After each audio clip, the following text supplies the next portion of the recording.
Welcome to the Sober Podcast. I'm your host, Jamie Brickhouse, and our Soberlebrity guest today is Andrew Persaud.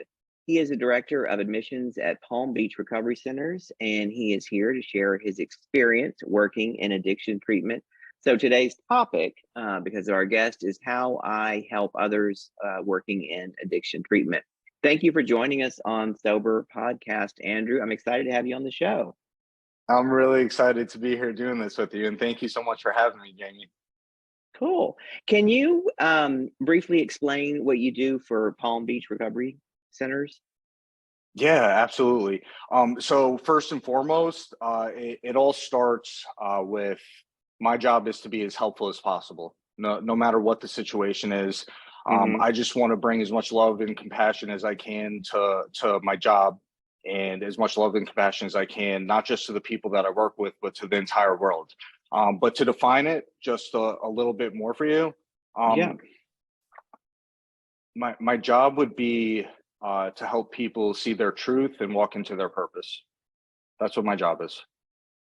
That's beautiful. I have a lot of respect for the work you do. Having I went to not Palm Beach, but Palm Springs. I went to 60 days rehab there, and even though it took me 2 years after that to finally get completely sober, but that those 60 days were a huge part of my recovery, and I'll never forget the other people who were there with me, as well as the people who work there, and particularly my case therapist, who really got me and understood me. So I think anyone working in that industry is a huge hero.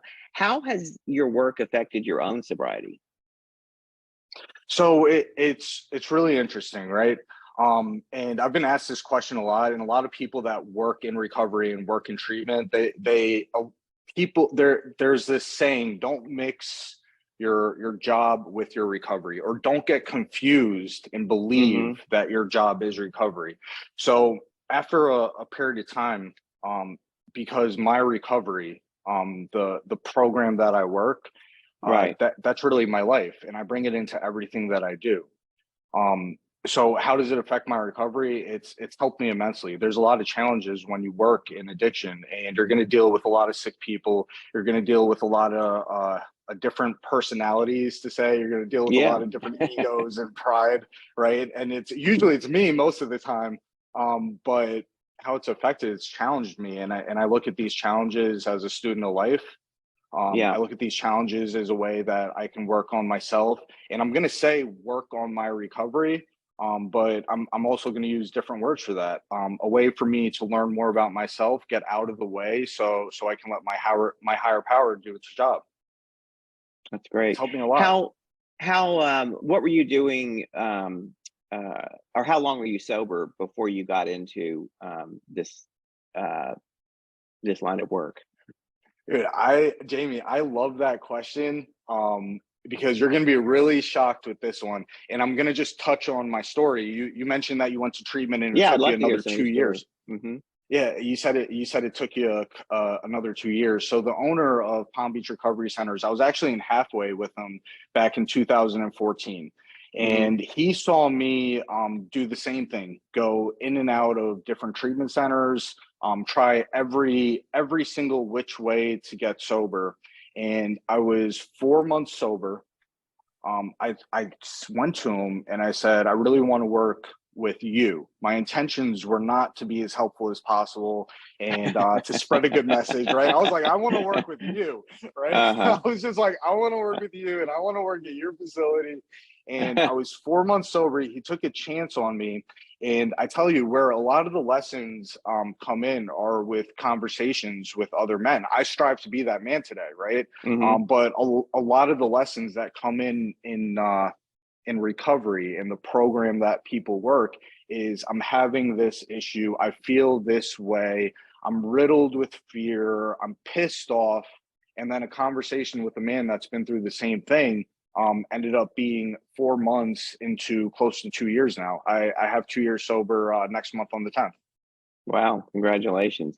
And Thank you so actually that much. leads into, you started answering my next question, but I'd like to dig a little bit deeper there.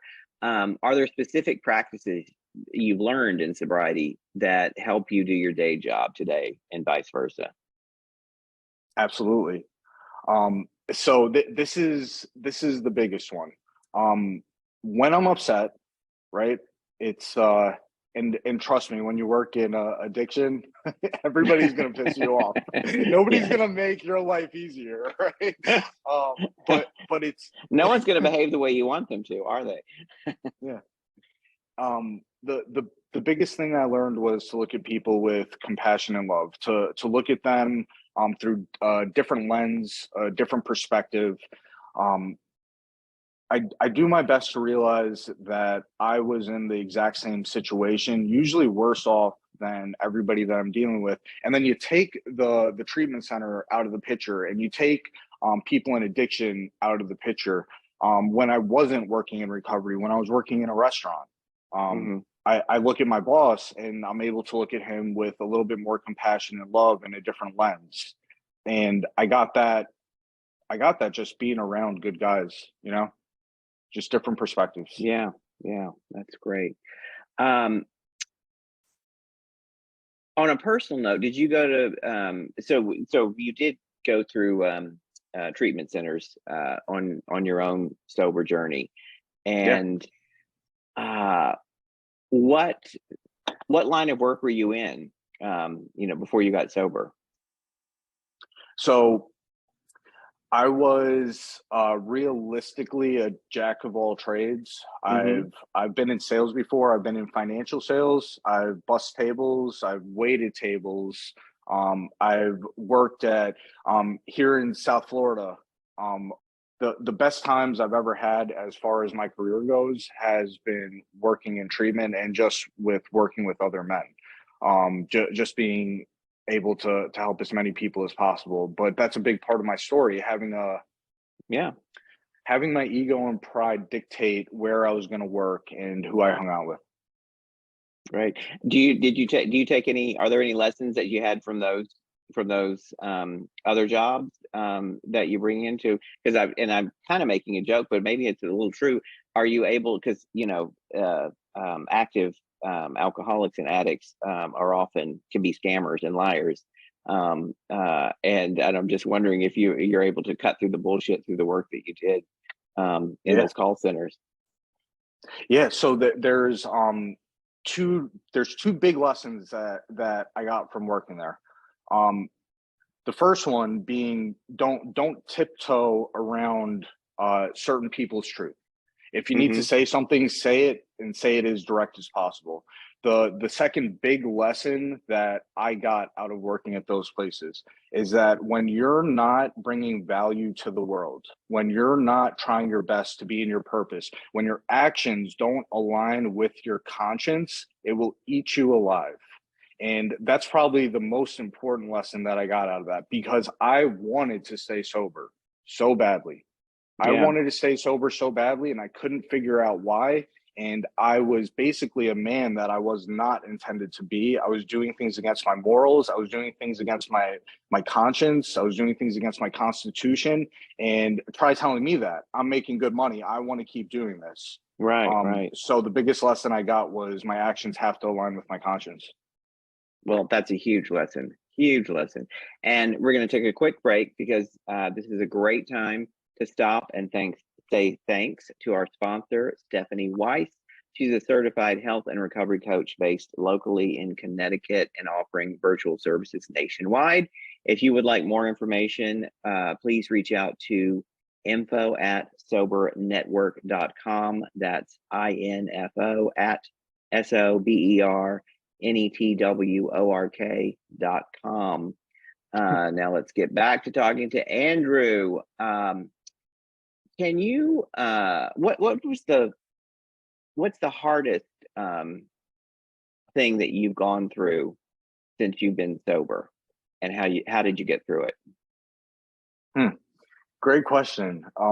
So I guess I was gonna start this sentence with you're gonna make me a little bit vulnerable as I talk about this, but it's something that everybody goes through, and it's the breakups. It's being Mm, in a relationship and that mm-hmm, relationship leaving, and so one of the common themes in my life was 3 to 6 months sober, maybe a little bit less than 6 months sober. Girl leaves me and I get high. yeah, Girl leaves me and I drank. And I remember this time around, right before my 1 year mark, and I don't know if you want to call it just pure dumb luck or the grace of God. mm-hmm, I guess it depends on what you want to call it. But when she left me, I went to the detox every single night, and it wasn't that I had nowhere else to go. It was just that I learned that if I constantly think about myself and stay in that state of listening to sad country music or sad songs, that I eventually was going to need relief from it. And I was taught another way. I was taught to go be around other people and bring value to them. And I believe that that saved my life. And it doesn't sound like this huge obstacle to overcome in mm-hmm. sobriety. But for whatever reason, I've had things that people would think are a lot bigger than that, but that's the one that tore me up the most. And that's the one I'm most proud about. That's wonderful. And I love what you said about listening to sad country music songs, because it's fresh for me because I just finished the George Jones, Tammy Wynette miniseries on Showtime, and it's really good. But I mean, and and his alcoholism was huge and hardcore, and and he made all those songs while he was drunk and going through all the hurt and the pain. Wow. So I'd like to say that he drank and went through it so you don't have to anymore, right? So Thank you so much. he's kind of an alcoholic savior in that way. um Although I know it doesn't work that way, but alcoholic is still going to go through it. But I know exactly what you mean about wallowing in it, and drinking rather than Yeah. taking action. And so good answer. Uh can you share your own experience with our listeners, that may not have had the opportunity to experience treatment? We were talking a little bit about that. We've both been through it, and now you work in it. But there are a lot of people out here who might be thinking about getting sober, may have gotten sober on their own or through a program and didn't go to rehab and may be thinking about it. But Yeah. tell us a little bit about what your experience is, maybe on both sides. Yeah, absolutely. So my experience, this is just my experience with it. Hmm. So I tried to get sober a lot of different ways. I moved from Florida. I'm originally from New York City. I moved from Florida to New York. I switched jobs. I switched girlfriends. I went from Planet Fitness to LA Fitness because LA Fitness had a sauna, and maybe I could sweat out the substances I was Oh using a little yeah. bit faster. I've literally tried everything that I could possibly try. I've tried taking medications. I've tried not taking medications, and one thing was a common factor as I went through this stint. And I'm 34, and I started using daily when I was 17. So Okay. over this 17-year stint, there was one thing that made me realize that I needed outside help. I kept saying, I'm never going to do this again. I put my hands up. I kept going, I'm never going to do this again. And I Sure. kept doing it over and over and over and over again. And my mom kept crying, and the consequences kept piling up. And I'm not going to do this again. And my story is I started going to treatment, and what changed when I actually went to treatment. So the reason why I needed treatment was when I'm in the midst of my cycle, when I'm in the midst Yeah. of addiction, um, I can't walk away from my substance for the life of me. I've Hmm. tried and I proved it to myself. So I need that little bit of safe separation, if you will. I need to be in a safe place around loving people. Where you can't access it and you don't have the freedom to go get it, right? Correct. And this time around, I went to treatment. Too. Yeah. A lot of us do, but are we willing to admit it to ourselves? That's a big key there, right? Yeah. Because I've solved every problem that has ever come my way. And it took me a long time to admit that I wasn't going to solve this problem on my own. It took me a long time to admit that I needed help. So what changed this time around? Because I went to treatment a lot of different times. Mm-hmm. And I'm not here to say that treatment is the solution or treatment is not the solution, because people go to treatment a heck of a lot, and sometimes they stay sober and sometimes they don't. The difference has to come from you and from within. So I go to treatment for this last time, and the one thing that changed was me. I became open-minded. I was honest that if you don't have a problem, you don't need a solution, first and foremost. I became honest. I needed the outside help. I started going against my old ideas. I was listening to people that have been where I've been and found a way out. And I was willing to put that action in. And to even backstep just a little bit. Sure. What caused the sudden change in my mind was I was in a hotel room by myself. I was looking at my substance of choice, and I did not want to use it. I did not want to use it no matter what. I sat there and I looked at it and I cried and I cried and I cried, and I looked in the mirror and I hated the person that I was. And for the first time in my life, everything that I had heard in these rooms, and the first time I was court ordered into a 12-step program was when I was 19. It was the first time all that stuff that these guys have been saying to me went from my head to my heart, and I broke down. Well said. And I mean, like, I logically knew this stuff, but I didn't believe it. I didn't believe I wasn't going to solve this problem by myself. So the treatment centers don't necessarily change. It was me that changed, and thank God I was around a good group of guys. And I'm going to say this as far as treatment goes. So Palm Beach Recovery Centers, where I work today, tell us about it. I'm an alumni there. I'm a success story. I do my very best for the guys there because I've been in the exact same shoes. It's and what's the setup there? How is it? What's the how is it organized, and what's the program? Yeah, so it's a 15-bed facility. There's 3 therapists for the 15 patients, so that's a 5-to-1 ratio. Or co-ed. Co-ed, but a male and a female aren't gonna share the same room or anything like that. Speaking of the rooms, there's Netflix in every bedroom. There's TVs in every bedroom. 2 chefs cook every meal. We have chiropractors come in, acupuncturists come in, massage come in. I want to go back to rehab. Yeah, me too. I go in there and I go, you guys have it really good, right? Yeah. So all that stuff's great. And if you want to have a good experience when you go to treatment, all of that stuff's really great. But what really matters is the people that you're going to be around.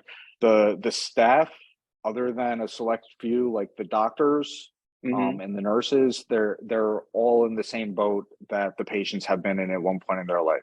And it's extremely important, and it brings hope to know that people have been in the exact same shoes that you've been in and have found a way out. So what we really pride ourselves on there is that love, that compassion, that understanding. I've been. And is it 12 step? Is it 12-step based?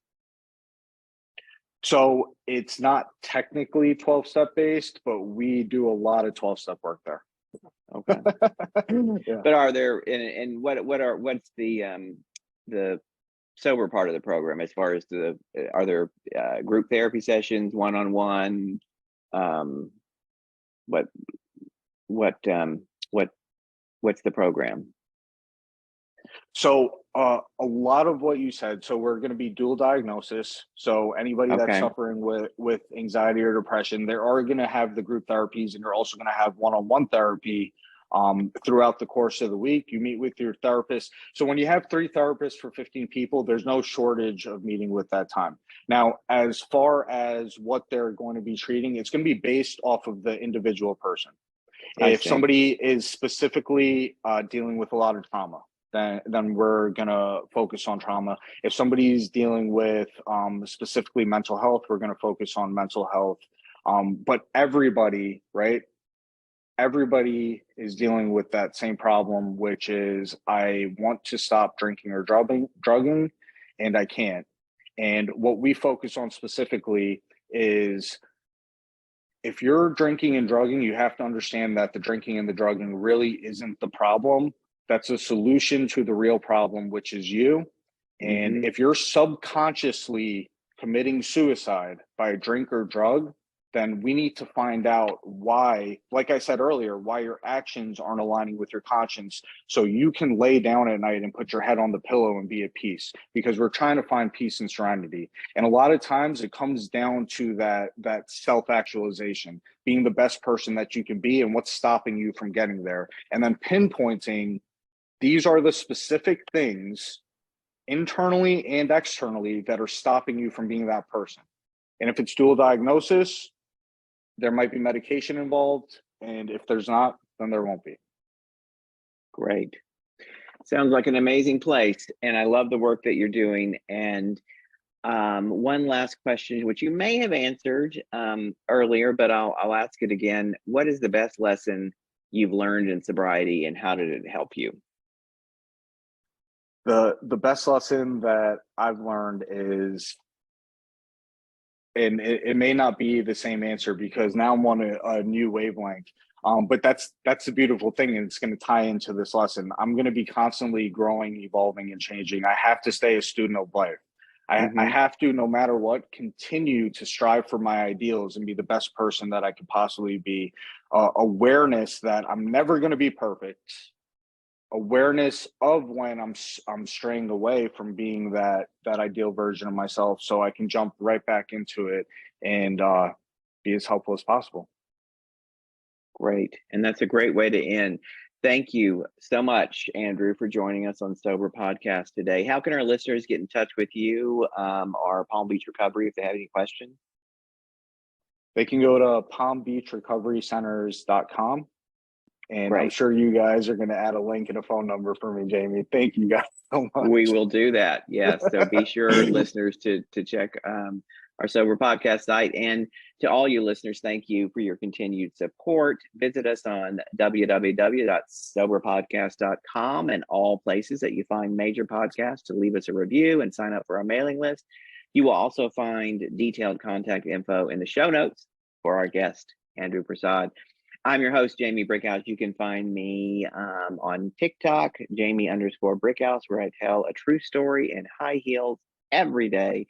I'm the author of Dangerous When Wet, a memoir of booze, sex, and my mother.